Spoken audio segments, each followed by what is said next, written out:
Hi friends, అందరు ఎలా ఉన్నారు? అందరు బాగున్నారా ఫ్రెండ్స్? మటన్ చికెన్ తినొద్దని మా ఆయన నేనైతే గట్టిగా అవాయిడ్ చేసుకున్నాము. అస్సలే తినొద్దు అని అన్నట్టుగా మేము అనుకున్నాము. కానీ మా పిల్లకాయలు ఎందుకు తింటారు? అస్సలు తిన్నారు.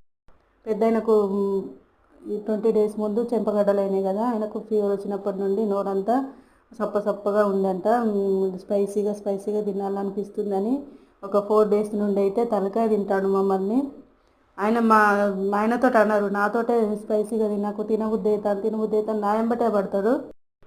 ఒక ఆయన తినబుద్ధి అయితే ఇంకో ఆయన కూడా తినబుద్ధి అవుతుంది. ఇక పిల్లల కోసం అయితే మార్నింగే లేచి మా ఆయన అయితే మటన్ తెచ్చిచ్చి డ్యూటీకి వెళ్ళాడు. టిఫిన్ చేసేసి మొన్న డిమార్ట్కి వెళ్ళినప్పుడు బాస్మతి రైస్ తెచ్చుకున్నారు, బగారా రైస్ చేయమని.